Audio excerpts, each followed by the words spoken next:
Yo, what's going on, everybody? Welcome to Make or Break Sports. This is our podcast. This is actually episode number 2 of our podcast. If you didn't catch the first one, go check it out on our YouTube channel. A lot of cool stuff there.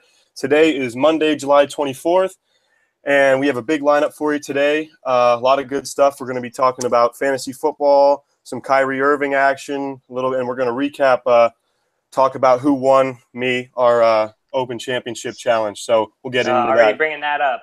Yeah, I had to get it in early. Taking jabs already. All right. Oh, yeah, What'd you do this weekend, buddy? How was your weekend? Weekend was good, man. Didn't do a whole lot. Worked a lot. Made some pizzas. Pretty much just hung out with some friends. My mom hung out with my mom a little bit. Nothing too crazy. Oh yeah, nice. Nothing too crazy for me. How about yourself? It was a good weekend, man. Went to Melbourne this weekend. Hung out with some friends I haven't seen since college. So shout out to my buddies Tyler and Paul for a solid weekend. Just played a lot of beach volleyball. Hung out on the beach, and can't really complain. Solid weekend. Take a break from work and got going. So, but now we're here, finally back, ready to talk some sports and see what Are you an animal on the what's the field? The sand, I guess you would call it in beach volleyball? The field, yeah, the field. No, it's the sand. It'd be the sand. It'd be, I think they call it a pit, I'm pretty sure. But I like to think I have some skills. An animal in the pit? I don't know. What position do you play in the pit? Well, Matt, you see beach volleyball, there's 2 people playing, so it's 2 versus 2. So you really don't have a position. Oh, okay, I got you. Are you like the front guy or the back guy, or you switch it up? Basically, you stay on the sides and you just try not to break your nose. That's my goal. You didn't no broken nose, so you didn't have the no broken nose. You didn't have the Batman mask on today. No, little sunburn, but other than that, we're not too bad. So all right, so let's get into it a little bit. So Open stuff, the British Open, Royal Birkdale this past weekend, incredible British Open to watch. It was really fun. Back-to-back years, Sunday was a fun day to watch, man. Yeah, dude, Sunday the Open, something about Sunday, it's always crazy. It was awesome. You didn't know who was going to win this one. So congratulations to Jordan Spieth, who came out our winner, came in first place with 12 under par. Started leaking oil a little bit early in a round. I didn't know what was going to happen. Matt Kuchar was putting some pressure on him, and he looked like he was going big time south, but he rallied, made a birdie, went birdie, eagle, birdie, I think, on 13 through 16. Is that what it was? Yeah. 14 through 17. 14 through 7. Bogeyed 13. Bogeyed 13, yeah. A great bogey, though. Yeah, grinded out a bogey. He took an unplayable lie. It took about 7 hours to play that hole, but, they got it done. So congratulations to Jordan. Big shout-out to Matt Kuchar as well. The dude played really great. He's one of my favorite golfers. He's got the worst fashion sense in probably the entire PGA Tour. The dude wears, black and navy blue with gray and brown. Hey, the man's a little older. He's not quite in with the fashion. Dude, he needs to get with the times, man.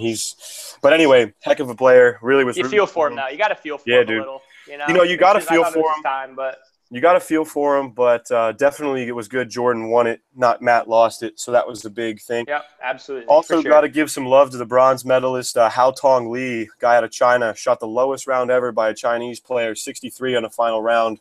Really crazy round from him, so you got to give him a lot of love.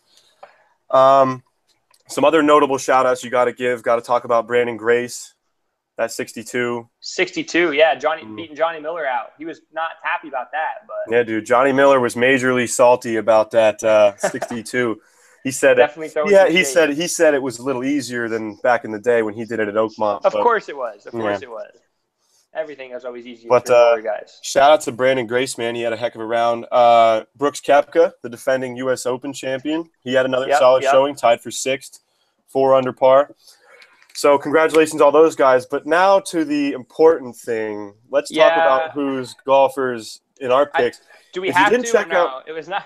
Yeah, we'll talk about it. I'd like to talk about it. All right. If you didn't see podcast episode number 1, definitely go check that out on our channel. Got to watch it. We did a little thing we called the Golf Challenge, the Open Challenge. So how it worked was Ben and myself, we each picked 3 top tier golfers, and then we each picked 1 sleeper guy. And how we were doing it was we were just going to say, hey, whoever has the guy who shoots the lowest score, that's who wins the challenge. And I'm going to give you a hint who won. You won. It was me. Okay, so Matt had Henrik Stenson, Justin Rose, Xander Schauffele, and Hideki Matsuyama. So he had Stenson finish at 3 under, so that was the guy that actually won it for him. tied for 11th. Matsuyama and Schauffele also were 2 under and 1 under respectively, and they beat any of my lowest guys, which was Ricky Fowler, who shot even par. Now, with the exception of Phil, who missed the cut, I had Jason Day and Tommy Fleetwood, who both came from the back to both shoot 1 over. So good finishes on their part. Yeah, dude. The number I'm looking at is huge. Is Tommy Fleetwood starting out with an opening 76? Yeah, that was in his home country. That was brutal. In his home country, man. Not good to watch. Not fun to watch. But he did bounce back with a solid 69 on Friday, and then a 66 he shot on Saturday. So he got it back together. So the Englishman with the nice flow had a nice comeback. So those were your 2 guys. I had Justin Rose not play so great at +4. All my guys made the cut though, so I was happy about that. Yeah, you had a good. I mean, I only had 1 guy that missed. I mean, my guys were fighting to make the cut. Your guys had a little more leeway, but some other notable guys that got cut. Justin Thomas shot 7 over through 2 days. He was 67 the first day. He shot 3 under and then came back out and shot 80. Yeah, dude, that was wild. Hey, man, it honestly worked out better for him because he got to hang out and drink beer and watch his buddy Jordan Spieth go win the tournament. I don't know if anybody caught that Snapchat. Yeah, I don't know if you saw. There was a Snapchat, and literally Justin Thomas and Ricky Fowler, after Spieth won the claret jug, like they were drinking out of it. I'm pretty sure almost before Jordan was. So I don't know. Yeah, you don't need to go win the claret jug. You just need to shoot 80 and go and just root for him. And I'm sure Smiley Kaufman sent some natties their way. And do you out of there over in the? Is that technically called cracking a cold one with the boys, or cracking a claret with the boys, or how do you? We gotta. I think it'd probably be I think it'd be cracking a claret with the boys. Tipping a claret with the boys. That's what Sundays are for. Sundays are for tipping clarets with the boys. We'll go with that. Yeah, Patrick Reed also shot 8 over through 2 days, missed the cut. Filthy Phil with a 10 over through 2 days. Ben, just so you know, John Daly was only 2 strokes worse than your lefty buddy. Like John Daly probably drank a 30-pack of claret jug for the boys before he went out. I mean, okay, the thing with Phil is, so Phil didn't play in the U.S. Open. We know that. I think the whole thing with Bones right now is still an adjustment for him, but you can't blame my pick. The band last year had one of the best Sundays you can have, and he still lost because Stenson just played that good. So he just seems to play well, and I mean you can't fault the guy, and he just had a bad weekend. So it was definitely hard to see it coming. I think that definitely happens a lot with open golf, with the wind and the conditions always up for grabs. You never know who's gonna really play real well or who's gonna really poop the bed, as they say, which is what Phil definitely did. But congratulations to John Daly. He finished the round. I mean, he finished 2 days of golf, which was cool for him. His pants. I'm sure he looked good. I didn't get to see his pants. I didn't get to see the pants. I wish I could have, but they probably been sweet. So once again, congratulations to Jordan Spieth. Awesome golfer. I think it's going to be awesome to see him go out and try to contend for the PGA. Defend, try to get that. Career Grand Slam. I think he has the Grand Slam. I think it'd be hard. You think he's going to do it? Bold statement. If I had to pick a guy, I'd probably pick him right now. I mean, it's obviously early yet. I know him and Rory are the favorites. So they're co-favorites right now. Spieth will definitely be a trendy pick. So the thing we're most importantly worried about is Matt. Most importantly. That's what we got. There we go. Most importantly, Matt won. Ben 0. So I'm 1-0 on the challenges. Ben's 0-1. Hey, we'll talk more about that. We'll talk about that. Yeah, we'll get back to that later. We got something big planned. Yeah, we have a big announcement at the end of the podcast, so definitely stick around. So back to the next thing, really big in news right now in the sports news world. Whew. Kyrie Irving. What's going on with Kyrie Irving and the Cleveland Cavaliers? You tell me. I'm befuddled. I think that's the word. That's a good word befuddled's to use. A good one. Befuddled. Dude. I understand Kyrie wanting to be the guy, but if he goes somewhere else, is he gonna be the guy? That's the thing that's crazy to me right now. I think definitely what he's trying to go for, and I don't know whether it's good or bad. I think he really likes the move that Harden made, a sort of Harden-esque kind of move. How Harden left the Thunder. He wanted to be the guy with the ball in his hand at the end of the game, and I think that's the kind of thing that Kyrie's looking for. And I think that the main thing is he just doesn't feel appreciated on the Cavaliers, I don't think. I think that that's a LeBron show. You've seen LeBron James can Blatt. He pretty much can the GM. They pretty much bring in guys at his whim, and they've consistently done that since he's returned. So I think that Kyrie's getting a little fed up with it. I think they've bred some toxic culture in Cleveland a little bit, and Kyrie, I think, is really trying to get out. I mean, when you look at him, I see his point. The man averaged 25 points per game, 6 assists. Right. A crazy stat that not a lot of people know is he shot 40% from three. He's an underrated. Oh, he's a shooter. I mean, he can shoot. But that's shooter. the thing. That's the issue with him, though. Is he can sometimes shoot. Like, he just goes out there and, like, he might be, missed 3 in a row, and then he just goes bombs up another one just trying to make it. The J.R. Smith mentality. Right. I mean, J.R. Smith is on that team, so I don't be surprised if he's like, hey, watch me, watch this. So yeah, I mean, I think he's a good player. I personally think he's a top 10 player. I had him there right with the top 2 or 3 point guards probably. I mean, you can think of Steph, maybe Chris Paul. I'm a Chris Paul fan, so I mean, you can't fault the guy, but at the same time, like, I don't think he goes anywhere and has the chance to compete for a title within the next 3 years. Unless he goes to a team like, I really feel like if he were to go to Minnesota, they could compete with Golden State. I'm a believer in that. I don't know. Yeah. So right here he listed a couple of requested trade destinations. Yep. He was really big on Minnesota because originally he wanted to team up with Jimmy Butler in Chicago. That fizzled out. He really likes Minnesota. He really likes the Spurs because how could you not like the Spurs? And New York was another big place that he was looking at. I think that the one that he was really, really likes, and I think has become the front runner for him, which, I mean, it doesn't really matter because it's a trade, but is Minnesota. I think Minnesota, the only problem with a Kyrie Irving trade, and I think Kyrie, if he went to Minnesota, they would flourish because they just brought in Jimmy Butler. You got Big Cat and Wiggins, who are both about to burst through and become like superstars. I think Cat for sure. Wiggins needs to figure out his shot a little bit, but and then they have Gorgie Jang. They just brought in Jamal Crawford, my man Jay Crossover, who another great role player. Jay Crossover, man. I think they could definitely compete right off the bat. I think Thibodeau is a great coach. I think if you bring Irving into that mix, they right off the bat jump from being right now. We think last week we talked about them being like the 6th or 7th best team in the West. They'd probably have to jump in. They'd probably jump into top 4 through 2 or 3 for sure. Probably 3 or 4. I just don't know. I mean, I don't know how much I believe right now in the San Antonio. I mean, San Antonio, they're always good. Pop's just unbelievable. The thing with a Kyrie trade is you got to give something up. And the teams that are trying to get Kyrie because they want to compete right now don't want to corrode those other pieces they have to get rid of them to get Kyrie. You know what I'm saying? And that's just it, right? You can't. It's like null and void. You have these people trying to do this people trying to do this, and you just can't. Is Minnesota in that mode where, like, they're rebuilding? I get that, like, they're not rebuilding, but they're trying to stack it up. But they need to get to a point where they can compete. And if they can't compete, then what's it worth? Exactly. And I think that they would have to give up someone like Wiggins to get Kyrie. And I don't know if that's a move they're ready to make. They just brought in Jeff Teague. I don't know if Jeff Teague's the kind of guy they want either because, I mean, Kyrie is far and away better than him. But is it worth – you'd have to give up at least probably Wiggins, maybe even more. Right. I don't know. And I think that's the problem with the Knicks as well, is the Knicks don't really have – I think the Knicks would probably be his most likely landing spot because I think that they'll try to get a deal done. The big thing is, I don't know if I think, Ben, you saw it. I don't know if any of our viewers have seen it. Just recently, within the hour, Derrick Rose just signed his contract with – 1 year, $2.1 million. Yep. A veteran deal with the Cavs.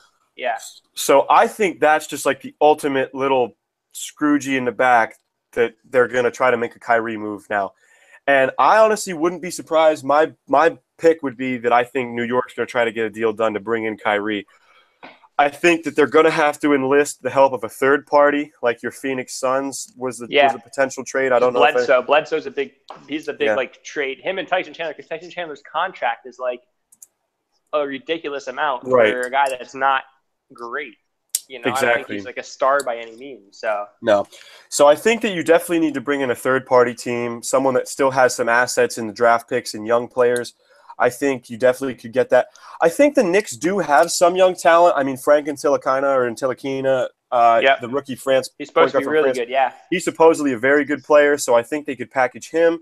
Ron Baker's a good young player. They just signed Tim Hardaway to that completely bogus contract. That was one of the worst. But I think their key thing is as long as they can keep Porzingis, I think everyone else is disposable in their mind, including Carmelo. Yeah. I think Carmelo is definitely a part of a deal if they try to get it done because I know Melo would love to play. He wants out. Melo wants out. It just makes sense. Like whether he gets to go play with LeBron or he gets to go play with you know, Houston and those guys. Like, I think it's a win-win for him. He wants out. The Knicks would be getting Kyrie. Like, I don't think. Yeah, I think that's a win-win for everybody sense. but the Cavs. I think the Cavs are in the complete Lose. worst position here. Yep. Yeah, and For sure. once again, I think that goes back to LeBron. I mean, what does that say about his plans? Obviously, Kyrie sees some sort of writing on the wall, and things are just going to be bad in Cleveland. It looks like they're going to be on a downward spiral. Obviously, right now with the lineup they have, they still can compete.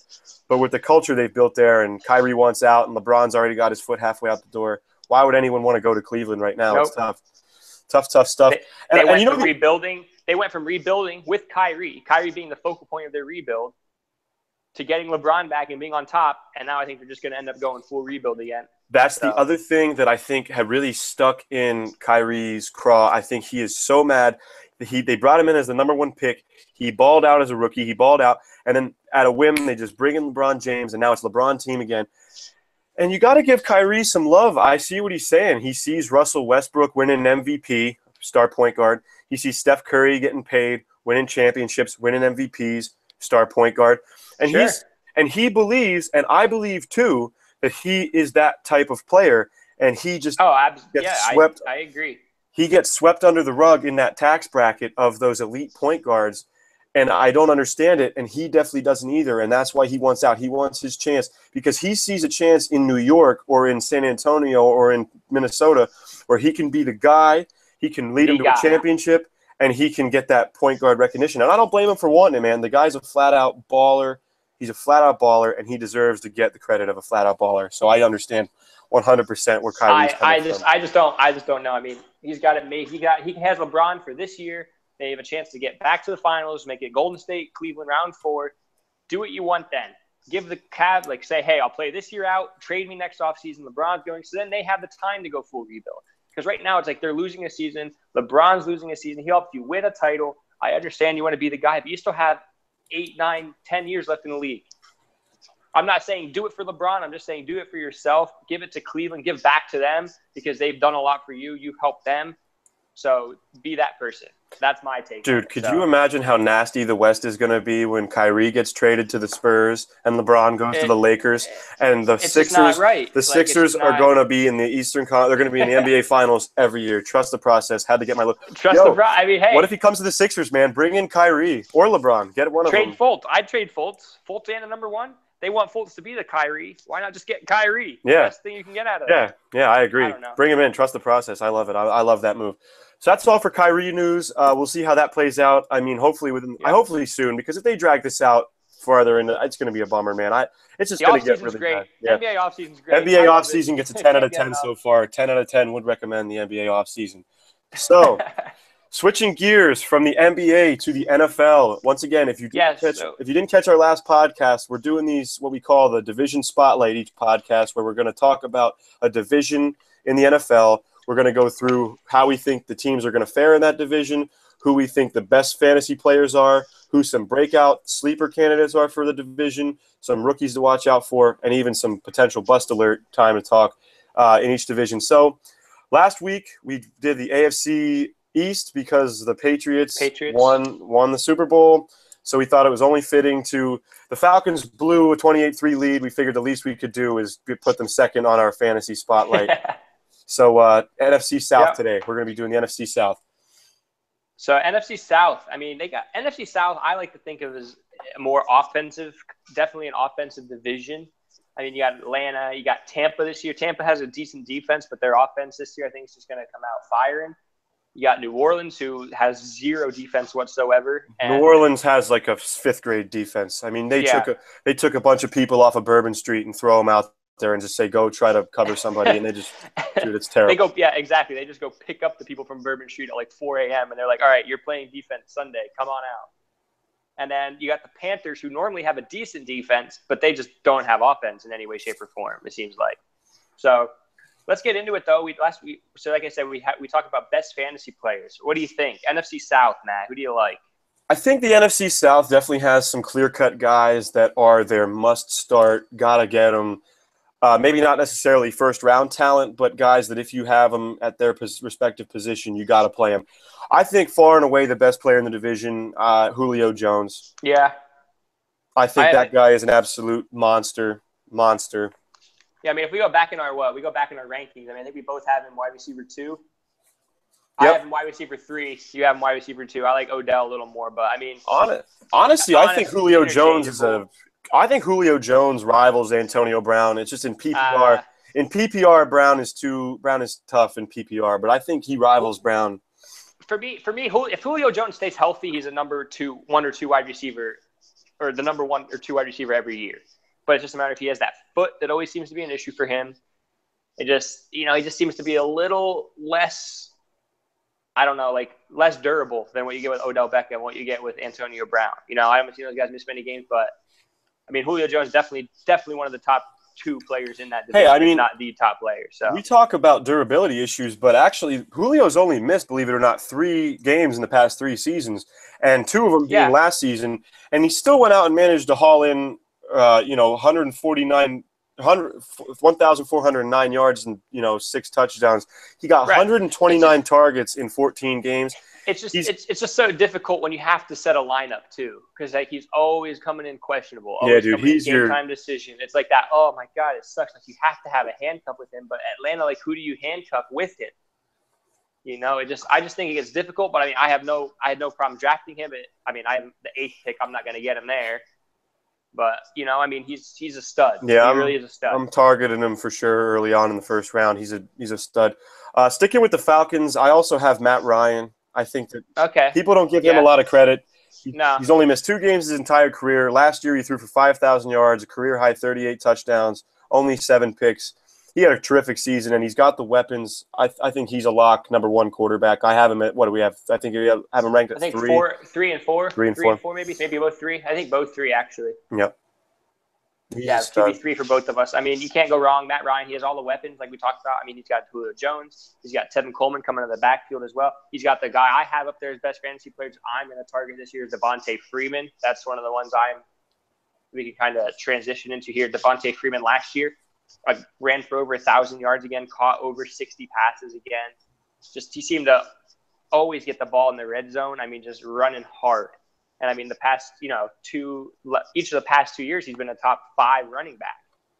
I think last year he might have finished RB10, I think, in PPR last year, just because you got the guys like David Johnson, Le'Veon Bell. But as far as running goes, I don't think there's a lot of running backs that run harder than Devontae Freeman. Nah, he's a monster. I think Devontae Freeman's really good. I think it's just going to run into a little bit of question with him is because of Tevin Coleman's productivity last year. Maybe there might be – I know they coincided pretty well last year. Super well. Yeah, they did. It's just hard to keep that up always. You never really know who's going to be good. But I'm a definite fan of Coleman and Freeman. I think they're both solid.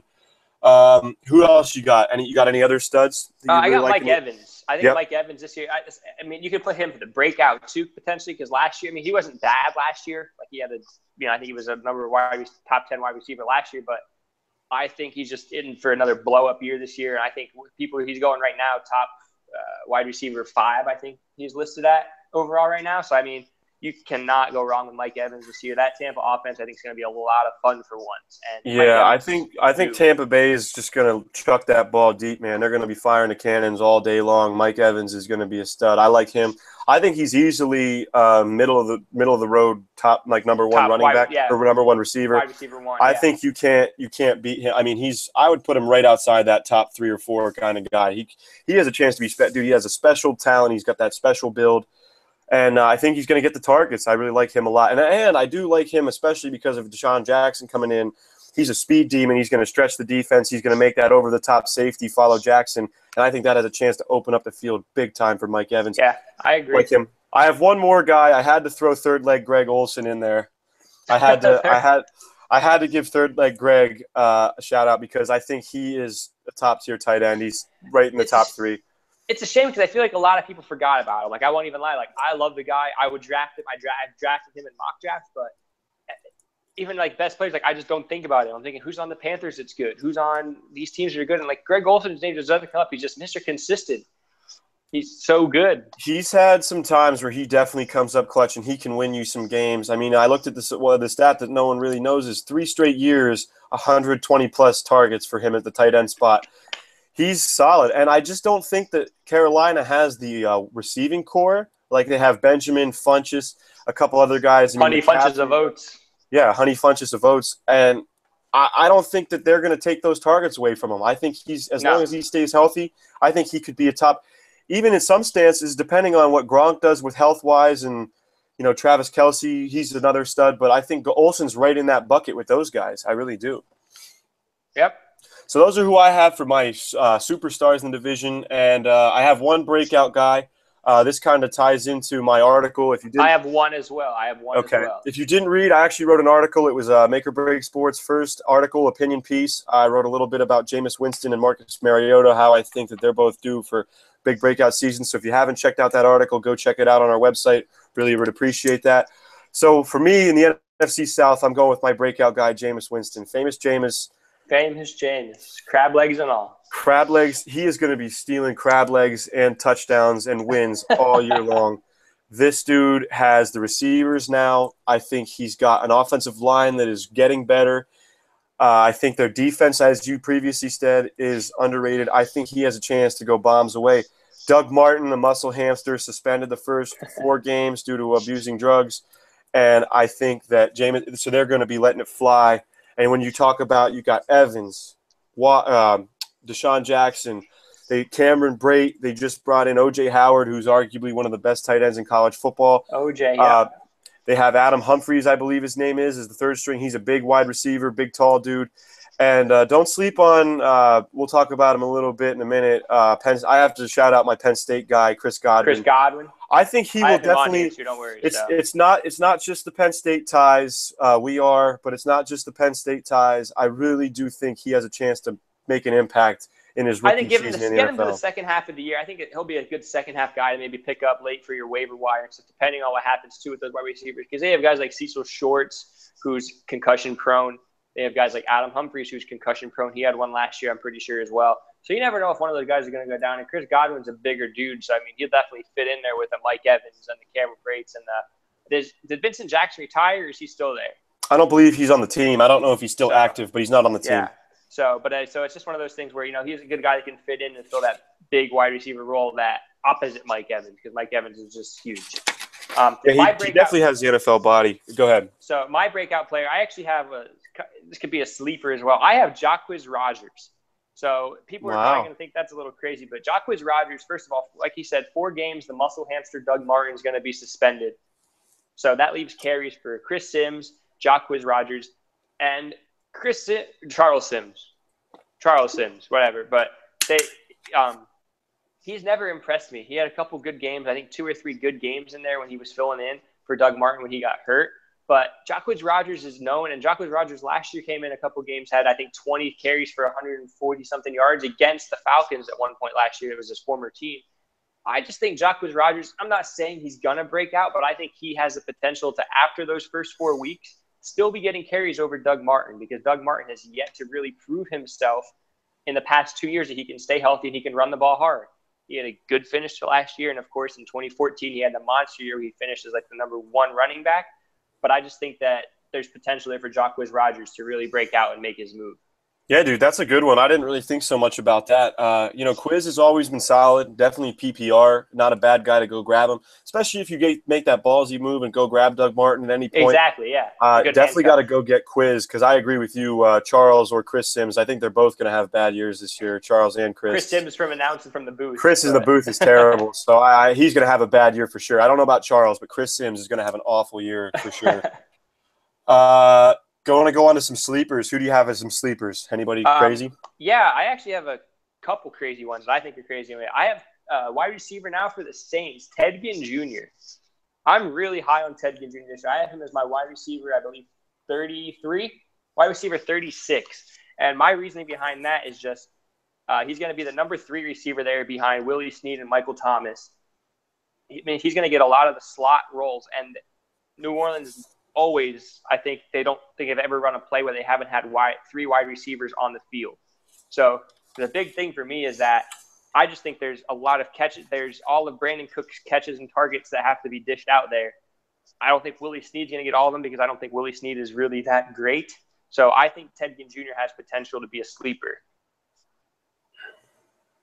Yeah, I like Ted Ginn. I actually have another Saint guy. I actually put down Willie Snead as a guy to look out for. Here's a guy So you who put him down. he's Yeah, I'm been. just not a fan. I went with Snead. I think he's got the rapport with Drew Brees. I don't know how Ted Ginn and Drew Brees are going to mesh. I don't know with Brandon Cooks being gone. I think there's a lot of deep passes to go around. I think Ginn will take some of those. But Drew Brees likes a lot of reliable guys that you can hit on the slant. He's more of a possession guy.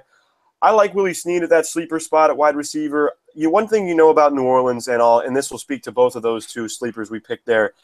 They chuck the ball. They throw the ball a lot. Yep. Drew Brees spreads it out. He always has. He's going to throw for a lot of yards. He's going to be airing it out. Their defense puts him in that spot where they have to. The Bourbon Street crowd. They put him in some spots where they have to chuck the ball, and I think both of them could benefit from it. I put Snead over Ginn a little bit. One other guy I have a similar wide receiver that doesn't get a lot of love, and he had a very good season last year, was Taylor Gabriel of the Atlanta Falcons. Right. Here's a guy. He's another guy that's just a complete burner. And I think, like we said, the NFC South, a lot of these teams like to chuck it. And he caught 6 touchdowns. He had 35 catches for 560 yards and 6 touchdowns. I think we know that Julio Jones is going to be getting that double coverage look. I think that opens the door up for Taylor Gabriel a lot to make some plays. I think that he's right now listed on the depth chart as 3, but I don't think Mohamed Sanu is really going to hold that spot. I like Taylor Gabriel.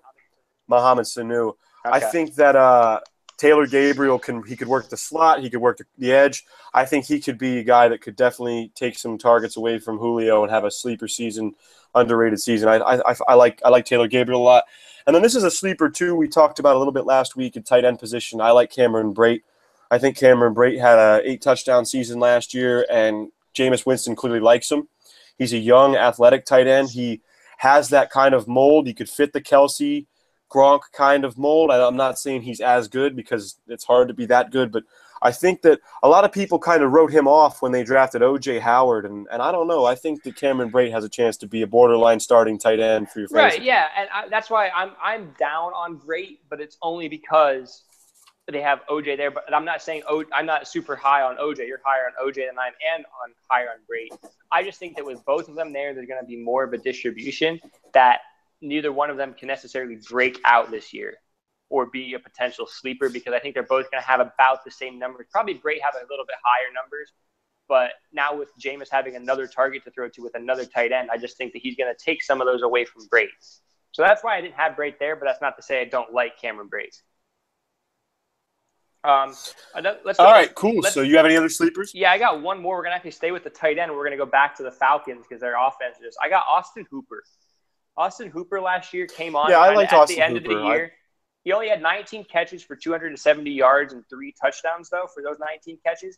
But he had a touchdown in the Super Bowl. He had a 42-yard touchdown in, I think, week 14 against Carolina when they blew him out. So he has potential, and I just think there's as many passes as you could possibly want in Atlanta to catch. I mean, Julio's going to get his. But then after that, I just think there's another 300 or so completions from Matt Ryan that have to get dished out between Tevin Coleman and Devonta Freeman and Sanu and Gabriel and then Austin Hooper. I mean, even if those 5 guys, each get 50 catches, like that puts if Hooper gets 50 catches, he's talking tight end 5, tight end 6, like in that range. 50 catches is a solid number for a number 5 or 6 tight end. So I have Hooper there as a sleeper. But I mean, he also has that potential. He has a high ceiling, but he also has a really low floor. So that's where that's going to come into play. All right, sweet. So definitely some good sleepers in the NFC South. Moving on to rookies. Any rookies you think are going to make an immediate impact in the league? We talked about Chris Godwin a little bit already. He was on my list there as a potential rookie that I think will have an impact. But we'll go to the one that I think a lot of people are going to have, and he's going high on the draft board, is Christian McCaffrey for Carolina. Coming straight out of Stanford. We all know what he did for Stanford, breaking the all-purpose yards records. He was just fun to watch. Every game, it's like he's having a catching touchdown, rushing touchdown, return touchdown in some way, shape, or form. I just remember staying up late to watch him play. He's fun. I don't necessarily think he's going to be the workhorse from day one. I do think Jonathan Stewart's still going to be a starting running back, and I think he'll get a lot of the work on first and second down. But I think they're going to put McCaffrey in there. A lot like a Danny Woodhead. I can compare him a lot to a Danny Woodhead, maybe a little bit bigger than Woodhead. But I think he's going to play that role at the start, and then I think he's going to transition more into a every down back by probably halfway through the year, I'd say. Yeah, I like run CMC, Christian McCaffrey. I think he's a solid player. I think PPR, he's definitely going to be a solid play because I think he will get some slot work with that team. And as we said before, Carolina doesn't have the most weapons in the world, so definitely going to use him a lot. I think the only problem with him might be, like you said, Jonathan Stewart. Their O-line could use a little work. I don't know. It just depends on it's always hard to guess with these running backs what kind of workload they're going to get. But I do think that McCaffrey's going to be on the field more than your average rookie. So I like him a lot too. I think he's definitely – I think a lot of mock drafts and a lot of these ADP rankings have him ranked a little high. I think it's hard to put him down as like a super high running back right off the get. But I do like him. I think he has a chance to be a solid player for sure in his rookie year. Sure. I think he'll come in and make an immediate impact. I like Christian McCaffrey too, for definitely in fantasy. All right, how about some busts? What do you got for the – or do you have a couple rookies? You got a couple rookies, don't you? My bad. Let's see. No, you're good. I mentioned O.J. Howard. I mean, we already talked about him a little bit. The stud out of Alabama. The guy has the perfect tight end body in the NFL. He definitely will be on the field because he's a solid blocker. I think he definitely has a chance to become one of Jameis Winston's favorite targets early on. Like I said, with him and Cameron Brate splitting time, we'll see how that develops. I think early on you got to give it to Brate, but maybe as the season goes on, O.J. Howard might be able to make a couple plays and maybe he'll surprise. And I also put down a guy that out of Ohio State, so that kind of hurt my heart a little bit to put down. And I put Curtis Samuel because Curtis Samuel for the Carolina Panthers, he actually has a chance to come in right off the bat and get some slot work. So I think he definitely – watch out for him towards the end of the year. Curtis Samuel, depending on how the receivers pan out, Funchess and Benjamin, depending on how they pan out, might be able to see some Curtis Samuel towards the end of the year. So I like him as a rookie. All right, so now let's go to – how would you say? Let's go to the bust. Who do you got? I got two of them. I also have two busts. The first one, I don't even know if it's really a bust because I don't know how much people are expecting out of him. I put AP. Adrian Peterson as a bust. They brought him in from Minnesota. He joins the Saints. And I don't know if there's a lot of expectation for him to be great, but I think a lot of people have that name, Adrian Peterson. They think, oh, my God, AP, he's a solid player. He's a monster. He's been the MVP. He's doing this, rushing leader, this and that. I really think that this project in New Orleans is going to be a bust for him. I think he is going to struggle. I think that he is not going to get the production that everyone thinks he's going to get. Because, A, he's that magical age. He's over 30. He's 32, actually. He'll be at the start of the season. They don't have a great offensive line, which I think that'll definitely hurt him. I mean, New Orleans' offensive line is very middle of the road at best. And he's got Mark Ingram to contend with, and not to mention the Saints just love to chuck the ball. I think Adrian Peterson's role is going to be minimal in fantasy. I think that I completely he might agree. be good. I'm staying away. Yeah, I definitely don't like Adrian Peterson. I'm not taking him. I mean, he would have to fall pretty far for me to take him and stash him on my bench, maybe see how it plays out. But I just don't think he's going to get the work. I think he improved the Saints a little bit, but I don't think his fantasy value is notable at all. No, I'm not big on Adrian Peterson. 100% with you on that one, buddy. So I'll give you one of mine real quick. Yeah, I got. I'm going to go with the guy. I think you can. Everybody can tell that I'm really against him this year. I got Doug Martin as a bust. 4-game suspension. Yeah, that's a good one. So for fantasy-wise, 4-game suspension means he's missing 1/3 of the fantasy football year. So you're going to get him back for 8 weeks of regular season before playoffs start. So who knows? I don't think that's worth any kind of pick in the first 7 rounds. A lot of drafts right now, he's going in the 7th, sometimes even the 6th round. I understand he's the starting running back when he gets back, but I personally don't think that's true. Like I said, I think Jacquizz Rodgers or Charles Sims will have that job, and I think Doug Martin will have to win it back, which means those first couple of weeks when he gets back, he's going to be the backup running back. So, and like Matt's been saying and I've been saying the whole time, they're going to throw the ball, I think, majority of the year. So I think that's going to take a lot away from Doug Martin because I think Jacquizz Rodgers and Sims both catch the ball better than Doug Martin does. So I'm low on Doug Martin this year. I don't think he's going to have the year people are projecting. So that's my take on him. Also, one other dude that I'm definitely staying away from, and I put him down as a potential bust alert, is Cam Newton. I'm kind of staying away from Wham Bam Cam. He dyed his beard blonde. I don't like that. And second of all, I don't think he's got the weapons. I don't think they have a great offensive line. Their defense is shaky. I think Cam Newton is going to be put in some spots where he's got to make some plays, and I'm not feeling Cam Newton this year. I would stay away from him. I think his weapons are down. I mean, really, when you look at that receiving core, it is not very good with the exception of Greg Olsen. I think Benjamin came in looking like a sumo wrestler to camp. He's my other bust, so we can just skip over him too. Yeah, so we could talk about yeah, I think Kelvin Benjamin, he came in big time heavy. I just don't know that he's got a chance to really bring anything to the table at that wide receiver spot. So I have Cam as a bust for sure. So that's that. Do you got any other busts, or is that? I think that's all we got. We go to records. We'll do the records, yeah. So, what do you got for your record projections for the NFC South? We'll start with Atlanta. I think Atlanta wins the division once again. I think they go 13-3. I have them going this year. I have them losing. Their schedule actually works out kind of nicely for them. I mean, they play Green Bay, they play New England, they play Seattle. Obviously, they have to play Tampa twice and New Orleans twice. I have them going 13-3 and losing to Tampa, New England, and Seattle. Those are the 3 games I have them losing. I think they beat Green Bay at home. It's their first game in their new stadium. It's a Monday. I think it's a Monday night game or a Sunday night game, but it's prime time. So I think they come out hot in that game and they want to impress. So I say 13-3 for Atlanta. And then I have Atlanta at 12-4. I have them also, but very similar to yours. I think I have them losing to the Packers. Okay. I think I have them losing to the Packers. Cheeseheads coming in. Yeah, Cheeseheads for sure. I have them going 12-4, but I think they will win the division. The Falcons are tough. They have a solid offense. Their defense is underrated, very young defense. I think Dan Quinn's a great coach. New stadium coming in, Mercedes-Benz Stadium or whatever it is. I really like the Falcons to repeat as division champs again. And I think they have a good chance to get back to at least deep in the NFC playoffs for sure. Yeah, I agree. I personally think Green Bay is the team to beat this year in the NFC. But I mean, we obviously don't know anything yet. We can't really tell until the season is moving. But right now they're my pick. But we'll get to them another day. So, what do you got? Who do you got in second? Tampa.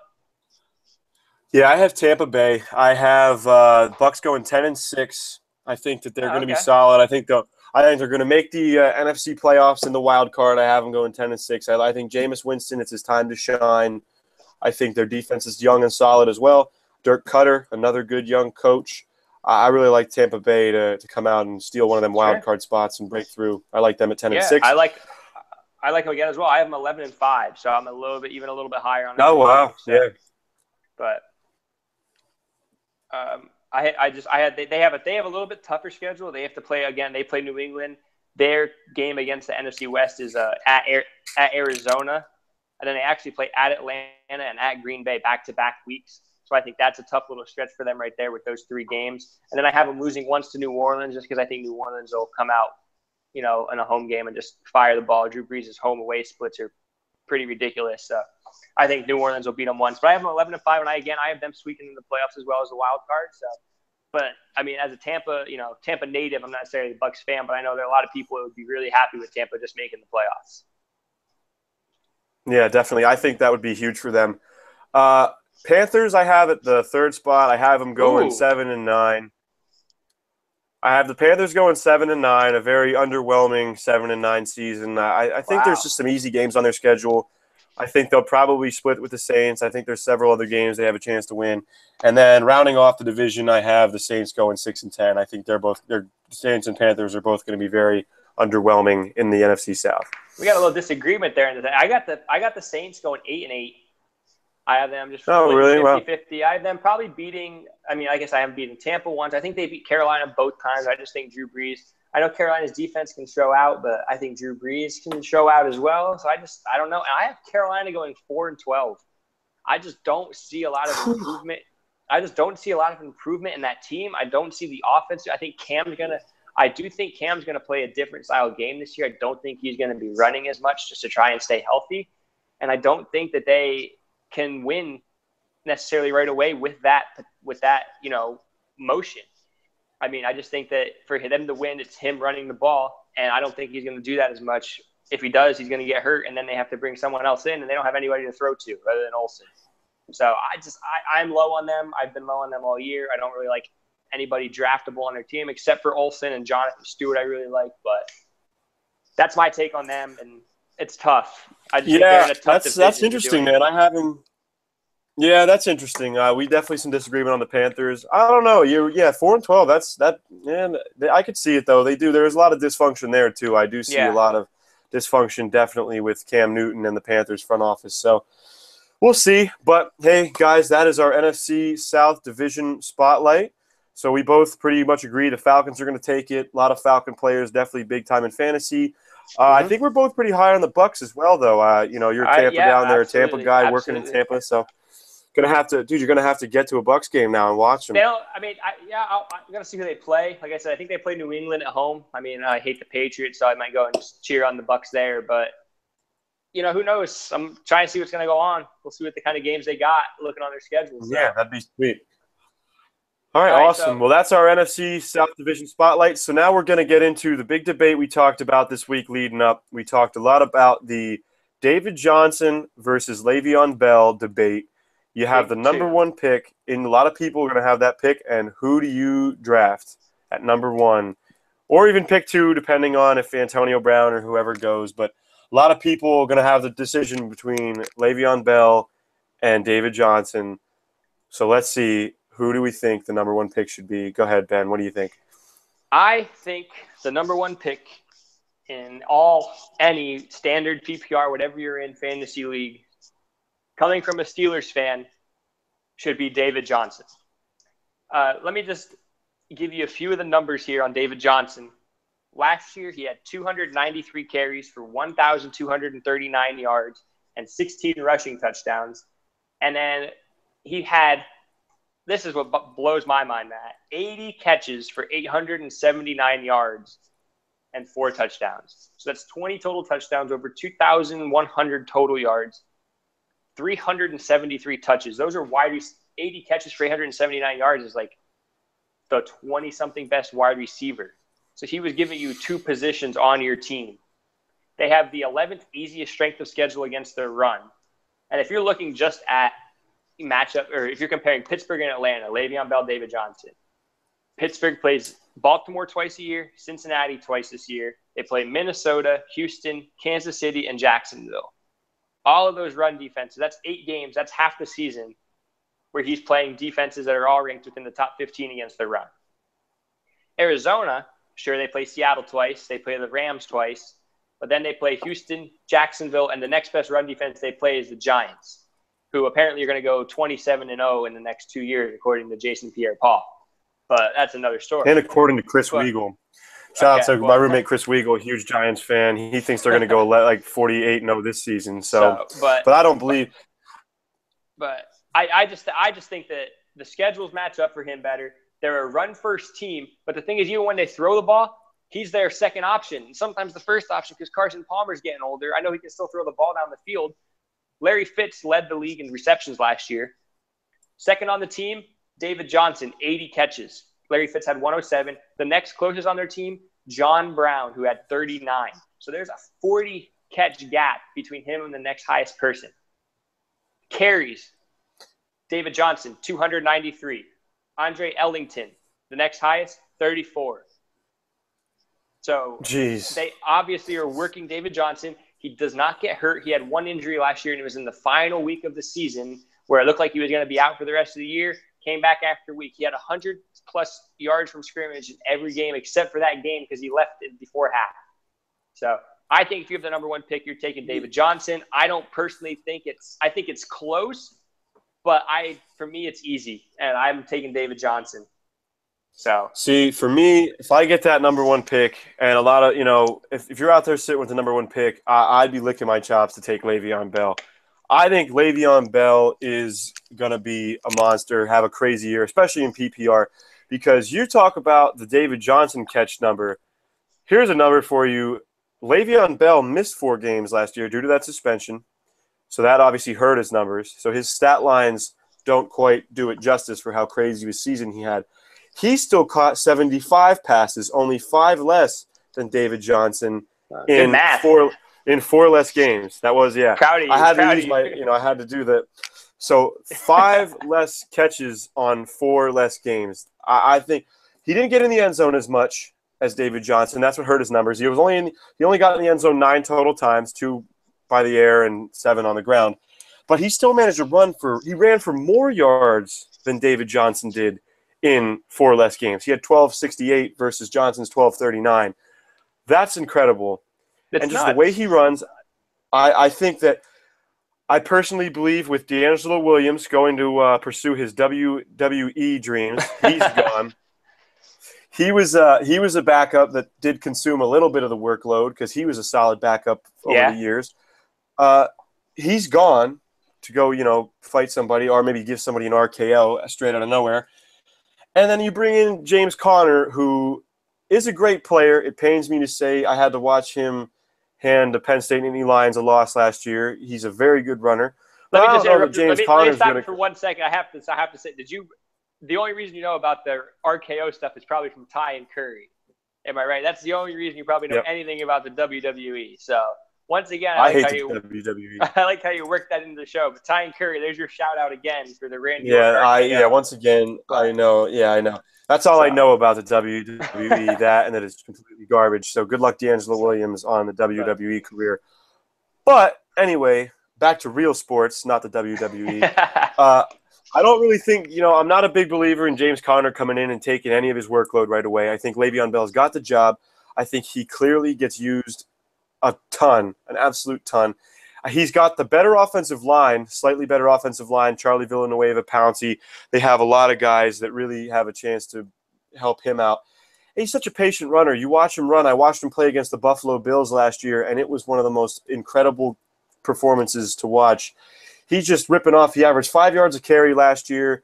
Obviously, his carry numbers were down due to the suspension, but he's like methodical when he runs. I think that this dude has a chance to improve on last season's numbers. I mean, he's another guy that when he's playing the full season is easily can get over 2,000 all-purpose yards. I think he'll be a lock to get at least 15 total touchdowns. I think, and I think the thing about it is I think the Cardinals are actually in a position where they're going to struggle a little bit. Carson Palmer's getting older. Fitz is just about got 1 foot in the grave. They have no other – I know they don't have a whole lot of other targets, so I know David Johnson could benefit from that. Oh, my goodness. But Fitz led the league in catches. You can say all you want about his foot in the grave, but he had led the league in catches.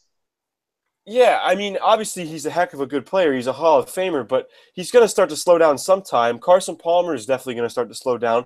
Their defense, besides with the exception of Patrick Peterson and Tyrann Mathieu, isn't anything special. I think they're going to struggle. They're going to be down in some games. I mean, like you said, they have to play Seattle twice. I don't know that David Johnson they're going to be throwing the ball a lot, and I know he does get some catches and some targets. But I think that the Steelers have a much more balanced team. I think they're going to definitely be winning more games. He's going to have the chance to run the ball more often down the stretch and pad those rushing stats. I think in PPR, you got to go with Le'Veon Bell. As long as he lays off the weed and plays a full season, if he can stay healthy, I'm a big fan of him. And that's the other thing about David Johnson is his workload. When's he going to start to break down? When's that first injury going to start to come down? I mean, I know you can't factor that in. How many carries did Bell have last year? How many carries? Yeah, because you're going to make that same debate. If you think David Johnson had 80 catches, you said the comparison. Le'Veon Bell had 75 in 4 less games. So if Le'Veon Bell plays those 4 games, he probably gets used more than David Johnson does. Yeah, that's definitely a fair statement. Absolutely. The usage argument I feel like is kind of pointless because so far David Johnson's played not more games because I think Bell's a year older, but David Johnson in the games he's played hasn't gotten hurt. He's been the more consistent You're absolutely runner. right. I mean, the dude. There's that. You got to give your hat off to. I don't know about that. I think that Le'Veon Bell has been just as efficient, if not more efficient, in his usage time. He's averaging almost a full yard per carry more than David Johnson. Last season, he averaged a full yard more, and for his career, it's also higher. I think he's just a more efficient runner. For me, when it comes to fantasy, you're looking at they had the same running yards. I know Bell had the 4 less games, but Bell was not going to score 11 touchdowns in those 4 games. He was not going to have – so you look at the yardage. The yardages would not be about – I'm not saying they're going to be about the same, but Bell would have had more yards, but he would not make up the 11 touchdown difference in yards. I don't think there's any way that happened. and you make the complaint about, you say Cardinals defense isn't anything special. You have them ranked as your third best defense. So you obviously think they're pretty good to make that comparison. You say Peterson and Tyrann Mathieu, the only two good defenders on their team. You don't think they're special. You have them ranked third. So, I mean, I think you kind of contradicted yourself with that one a little bit. But I just think – yeah, definitely clowned me on that. Definitely clowned me on that one. Yeah. Well, I mean, all I'm trying to say is I think that in terms of efficiency of usage and when you factor in the offensive line, I think Le'Veon Bell is poised to have a better season. Definitely you can't go wrong. I think they're your clear-cut number 1 and number 2 players like in the draft. I think unless you want to throw in that Antonio Brown. If you saw earlier, guys, we ran the Twitter poll. Who would you rather have as your number 1 back, David Johnson or Le'Veon Bell? 31 people votes. Thank you for those who voted, by the way, on our Twitter. Le'Veon Bell got 68% of those votes. And then actually other, yeah. Hey, don't count out that other. I don't think we put out. I guess Elliott. I guess Ezekiel Elliott. Who would you rather have as your RB1? I mean, I'm taking McCoy over, not both of them, but I'm taking McCoy over Elliott, obviously. But I guess Elliott, maybe somebody's really high on Smash Jackson, as they would call him, Paul Perkins. But I don't think whoever voted other over David Johnson, I think, is crazy. I don't know if you can agree with me on that. At least I think they're clear-cut 1-2. Yeah, I think they're clear-cut 1 and 2. If you're 1 and 2, I think you got to go get them. Especially the way that this Brown draft, is understandable. If you take Antonio Brown over them, that's understandable, just because he's the PPR, like he's the guy. But RB1, I don't think you're drafting anybody over Johnson or Bell. So I don't know, but I'm taking David Johnson. I'm taking Le'Veon Bell. If I had David Johnson also plays the Colts and the Lions this year. So I don't know. Colts, Matt, I see the shirt on you. Awful. Hey, man, gotta have a big, big L against them Colts. That's for sure. No way. It doesn't matter if they have an L or not. He's going to run for 400 yards. Nope. I'm sitting him. That week. Colts okay. All the way. Go. Well, you're not going to get him at number 4, I don't think, anyway. So. Yeah, I don't think I'm getting him at 4 either way. But if I had him, I'm sitting him against the Colts, hands down. Colts defense, lock it up. No, I'm just kidding. They're trash, completely trash. I'm kidding. Do not take that fantasy advice. That was a completely fake. Yeah. But speaking of fantasy, thank you to those who voted in the Twitter poll. Definitely going to be lots more Twitter polls coming out. Please get involved. As always, comment. Get after us. Let us know what you think. Get in the comment section today. Get in the comment section down below. Get after us, dude. See, let us hear what you think. Let your voice be heard. So always, when we throw polls up, click that button, vote for it. Let us know what you think. So thanks to those who voted. Somebody in the chat, Jeremy Clausen, said Johnson over Bell. So I think I won, really. I mean, I think I sold it pretty well. I got the vote. All that does is solidify my point of view. Thank you very much, Clausen, for solidifying that I got that one locked up. Right. So, Matt, Le'Veon Bell. Fantasy, we've been doing it's getting close to that time. Our draft's coming up in about a little less than a month probably now, or I guess right around a month. Been doing some mock drafts. I don't know if you've started to look at it or anything like that. Done a couple of man. Done a couple of mock drafts. What are you seeing? Like, I know you have in our draft, you have the 4 pick. I have the 8 pick. I don't necessarily want what you are going to do because I know there's people in our league that are listening. I don't want to spoil it. But what are you like? What are you thinking? Are you looking at wide receiver? Are you going to go? We're talking about some strategies here, guys. Like, do you like the wide receiver with your first 2 picks? Do you go wide receiver? And of course, PPR. This is a PPR because that's what we're talking. What do you like? What are you thinking? I think PPR or not, so to anybody out there that is in a non-PPR league, I definitely think it's a similar strategy. I think with those first 2 picks, nowadays, the way that the NFL is going and the way that fantasy has been playing out, I personally am a huge believer that you need to get a running back and a receiver in those first 2 picks. You cannot – I think the whole double-up method at either position is incredibly, incredibly risky. I think taking a quarterback – in those first couple rounds is incredibly pointless. And I think for those people out there that are targeting Gronk, like there always is that guy, Clausen, that is targeting Gronk at the top in the first round or the second round, it's just a waste of a pick. You set yourself back so much when you don't go out and solidify each of those positions because, especially at running back, I know a lot of people get tempted to do that wide receiver method, and I know it always varies on your pick, definitely too, depending on where you're going to come back.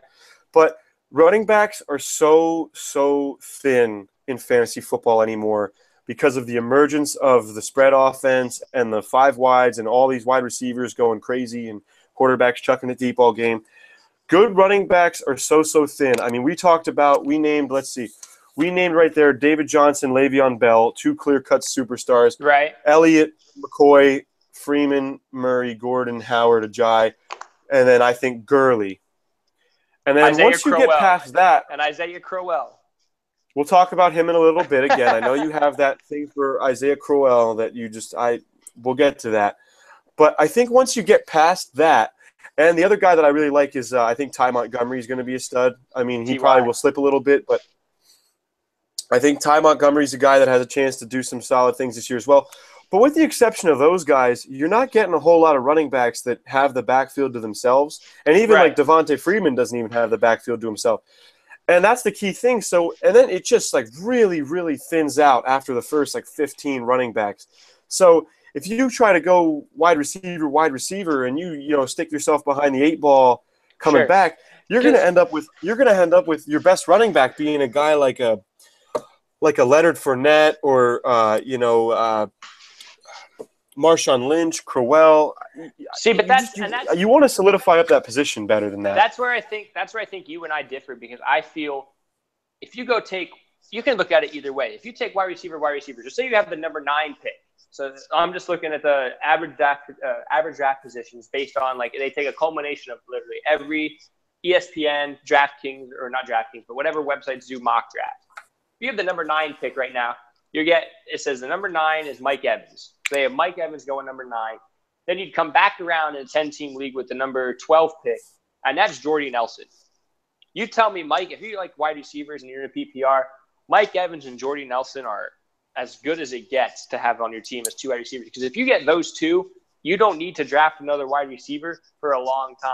Then you can fill in those running backs. You can still come back around then, because if you're at 9, you're drafted 9, 12, and then back at 29, right there, you have guys like a Lamar Miller and Isaiah Crowell, Joe Mixon. I don't want Joe Mixon. Joe Mixon's a little pushing it, but I wouldn't mind Lynch or Lamar Miller or even Leonard Fournette as my number 1 running back if you got 2 wide receivers like Mike Evans or Jordy Nelson or an A.J. Green, who are going to be monsters that are going to put up points every given week.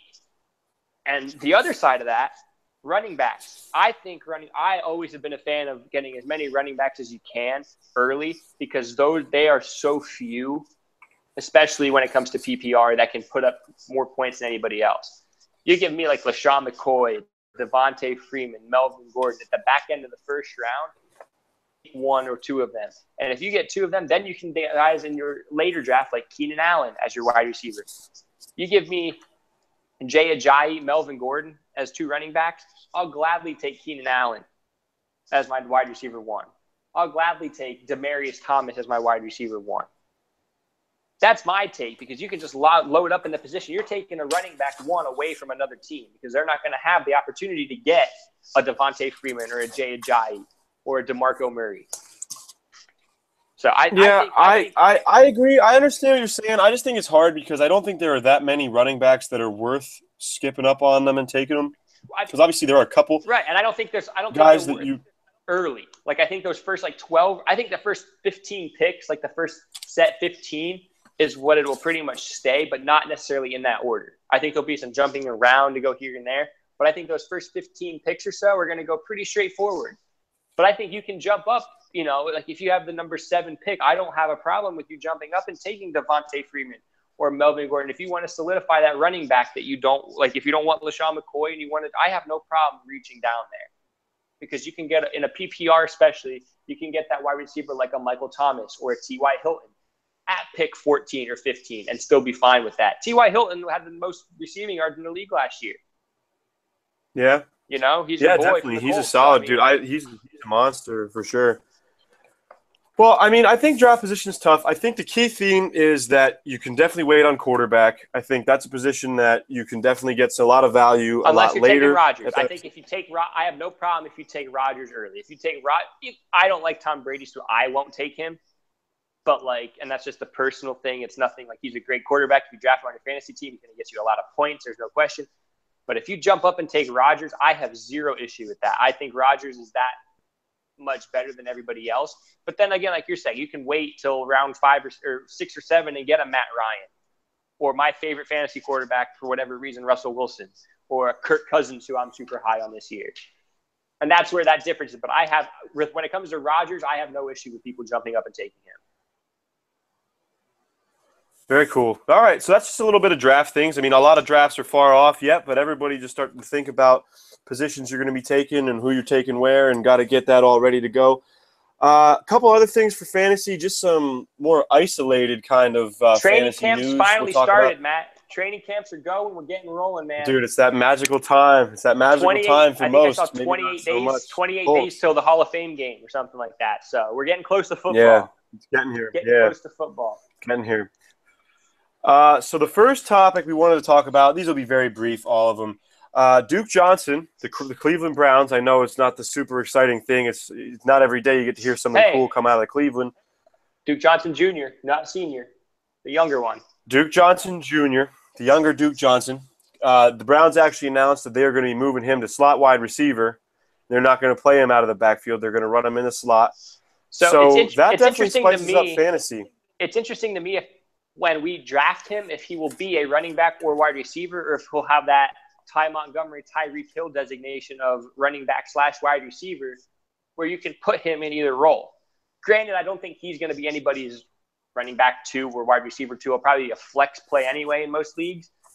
But it's interesting to see if you can have him on your team as both, so have a universal flex player, basically, where you can use him in either role. I think if that's true, I think if it's true that they're going to run him out of the slot like that, I think he'll definitely become a kind of a Ty Montgomery 2.0. And I know that the Browns are awful. They're the Browns. Yep. But you know what that means means? Yeah, that means your buddy Isaiah Crowell might. Isaiah Crowell, workhorse. Yeah. He's going to get the touches. I mean, that solidifies he's going to be another guy that gets the touches. So definitely you got to – I mean, with running backs, one of the key things is you always got to go with the guy that gets the touches. I mean, they're just invaluable in fantasy. You just need to make sure you go with the guy. If there's a guy that's a workhorse back, he's always going to have some fantasy value, whether his team's going 0-16 or 16-0. 0-16, definitely a possibility for Cleveland with Brock Osweiler at quarterback potentially. But always got to go with the guy getting the touches. If Crowell is the guy and they do have Duke Johnson in that slot, I think that Crowell could be a starting running back in fantasy football. Duke Johnson had over 50 catches last year. So, I mean, he's definitely capable of catching the ball. Slot receiver, they look for them a lot because they're just short passes, especially if Cleveland ever gets into the red zone. I mean, I'm sure they'll be looking for the slot guy running the short little routes, the slant routes. I mean, he's a quick player. So who knows? That could be good. I think given Brock Osweiler's skill set, the dump off to Duke Johnson might be very crucial in that offense. Yeah. So I think PPR, that he gets a point per catch. So yeah. Hey man, I think I think PPR Duke Johnson definitely a guy to watch out for. Potentially could maybe not right off the bat. I know right off the bat it's always tough, but you wait and see towards the end of the year, guys like Duke Johnson will be in your lineup for sure as long as they stay healthy. And those are the guys you got to go after. Other news coming out of Chargers camp, we found out earlier or a little bit last week. Right after we're sitting here, I screwed him. I'll take personal responsibility. I screwed Mike. Yeah, I screwed Mike Williams. Yeah. I said I think he has a chance to do some good stuff this year for the Chargers as a rookie. Getting the Dalo curse. I Dalo cursed him. I hexed him. I said that. Now it is just a rumor. I thought that he had a chance to be a very. It's a report right now that he has a herniated disc and will require season-ending back surgery before the season starts. So we don't want to. We're not saying Mike Williams is out for the year. We're not saying what's going on, but the report is Mike Williams might not get to play his rookie year until next year. So, Matt, what does that do for you as far as guys like Keenan Allen and Tyrell Williams and even Travis Benjamin now? What does that mean for you in form of their draft stock? I think it definitely boosts it. I think that Keenan Allen now, I wasn't sure what was going to happen with him coming back from that ACL injury, right? What his workload was going to be like.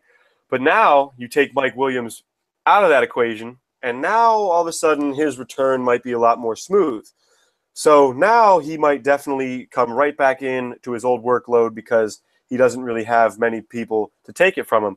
So I think that boosts Keenan Allen's stock a ton. I think that takes a lot of the questionable, or I guess questionability out of his pick, because I think he becomes now a lock, low end 1, upper 2 wide receiver. Yeah. Probably more towards like your 2. I take him as a number 2 wide receiver.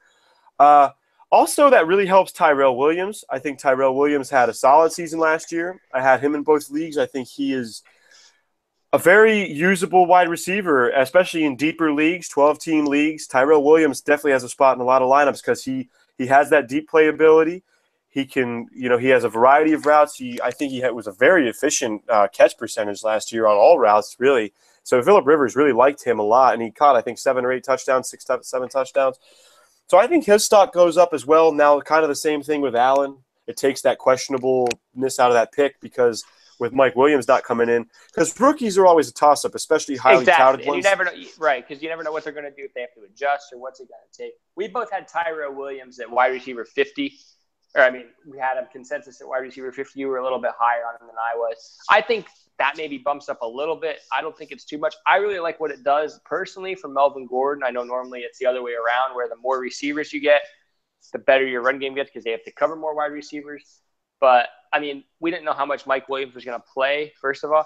But second of all, it takes away some of their depth at the receiver position. So I just think that means in those maybe 3rd and short, like 3rd and 5, 3rd and 6, where they would necessarily always be throwing the ball, like they can run the ball in that case now or put Melvin Gordon out because Melvin Gordon can catch a couple passes.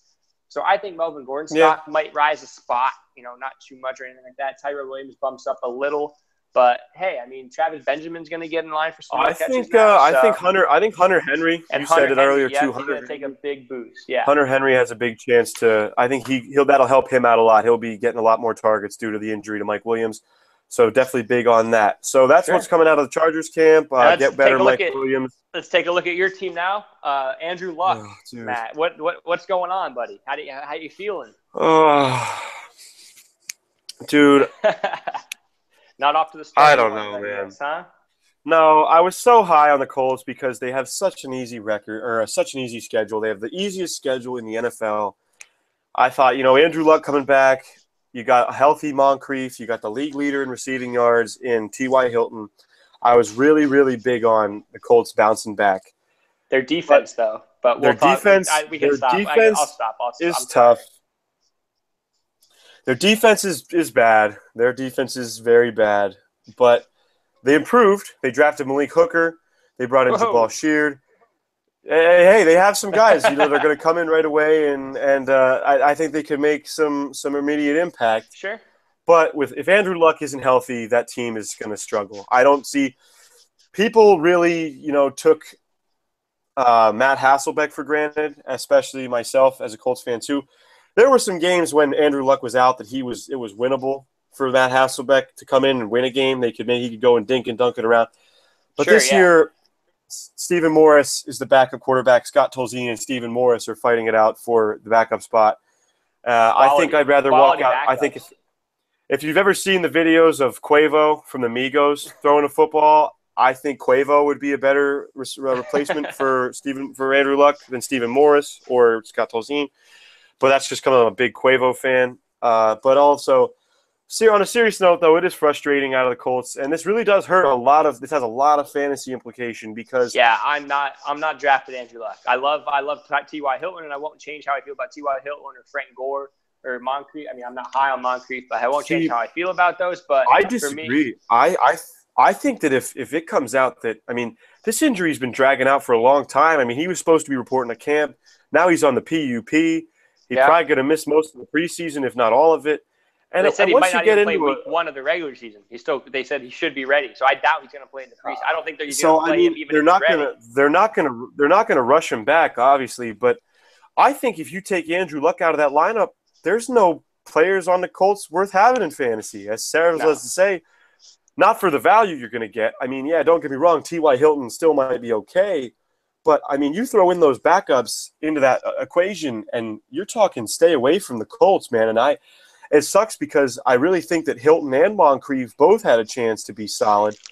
And with no luck, with a potential lack of Andrew Luck being in the lineup, I mean, you don't even know what's going to happen with them. It's scary. Definitely a situation to monitor. Without luck, the Colts are going to need some luck to be able to do anything this year. So there's my pun of the day. Yeah, that's I like. I see what you did there. Knee slapper for sure. So I mean, I think for sure. That's really all that came out as far as the first week of camps are concerned. But let's. So we have a couple. Like I said, we like to do this. We're both a little couple betting guys here. So we have a couple friendly bets. I actually thought of another one too, Matt, that during it here. So our first one, how do you feel? So we think the Ezekiel Elliott suspension is going to be handed out. I think by the end of this week, I think we'll know something. The NFL said they weren't going to release it over the weekend, so I think they know already what they're going to do. So I think by this weekend we hear. What do you think he gets suspended over under 2.5 games? Over under 2.5 games for Zeke for the bar fight. I mean, he went full on WWE mode. There's another WWE reference for everybody, all the WWE fans out there. In the bar, Zeke clearly some questionable decisions after his rookie year, and got to monitor that. I mean, it's just kind of par for the course for the Cowboys. They don't seem to breed controversial stuff always coming out of Dallas. Always. I just have this weird feeling. Because it's America's team and he's a star player. I just have this weird feeling in my gut that he's going to get off with no games. I'm going under. No, I'm taking the under on and 2.5 games. None. I'm saying over. I think 3. My bold statement 3. Is no suspension. Wow. Okay. Well, I'm going to go over. So we are against each other. We did not know what that was going to be. We were going to just But yeah, I'm going to take the over. I'm going to say 3 games for him. And the other one I'm going to make with you is a little side bet. We can add it if we want. End of week 8, so halfway through the regular season, I bet Isaiah Crowell is a top 15 running back. So you want me to go against that? I mean, if you want to. I don't know how you obviously aren't very high on him. Yeah. I'm very high on him. I'll take it. He's out. So it's in. Get him Put out. it on the board. Duke Johnson Jr. is going to unseat him. He's gone. I'll take the outside of the top 15. Let's get to the big news. This is exciting stuff. Everybody needs to pay attention to this. Tell your friends. All right, cool. Sweet. Big time announcement for all you guys out there. No, mom and dad, I am not going to be a father, I don't think. Really important stuff here. What we got now, it's going to tie back into our betting kind of challenges. So we're going to tie in how we mentioned that I'm 1-0 because I know more about golf than Ben, clearly, as you could see. So I'm 1-0 on the challenges. Ben's 0-1. So now we got 2 new ones here. We got the Zeke suspension. I took the under. He took the over. And then we're the stupid Isaiah Crowell thing. My boy, the whole Isaiah Crowell. I don't know why you like Isaiah Crowell so much, but anyway, I'll take the outside. So what we're going to do is from now on, for the rest of the year, for the rest of 2017, we're going to keep a running record of how each of us are faring in these challenges. And at the end of the year, so right now I'm 1-0, he's 0-1. I got to get that in again. We're going to keep track. We're going to keep track of that. And especially when the NFL season starts, we're going to do a lot of pick-ems. I don't know if we're going to pick every game, but we'll pick several games each NFL week. We're going to pick every game, but we're going to pick out the games that go for this. We don't want to have like 16 games a week, but we are going to just the head-to-head we have separate. But we'll tell you what games they are. We'll definitely do another golf challenge for the PGA Championship. We'll do MLB. We'll do when the NBA starts, the McGregor-Mayweather fight for sure. We'll do a bunch of stuff like that. We're just going to keep these friendly wagers going, just stuff of that nature. And the key is at the end of the year, so January 1st, we're going to see whose record is better, mine, and the loser of that challenge has to actually sponsor and buy a copy of your choice Madden 18 or NBA 2K18 for a lucky fan or follower or subscriber, and we'll do a giveaway. So when Ben loses the challenge, he'll have to. I will buy you NBA Live 2003 for the PlayStation 1. Yeah. Well, we're going to do a giveaway. So we'll be tweeting about that later as it gets closer. It'll be something you're going to have to follow, subscribe, retweet, something like that. There'll be a way to enter, and we'll pick a random one lucky winner, and Ben or myself, you never know. It'll be fun to see. So that's what the weekly challenge is for. It's not going to be every week. Like I pick something, he's against it. Like this week, it just happened to work out that way. But like it'll literally be like we just keep a running tally throughout the entire year. So like during pick'ems, we could both pick the Steelers to beat the Colts because we know that will happen when they play.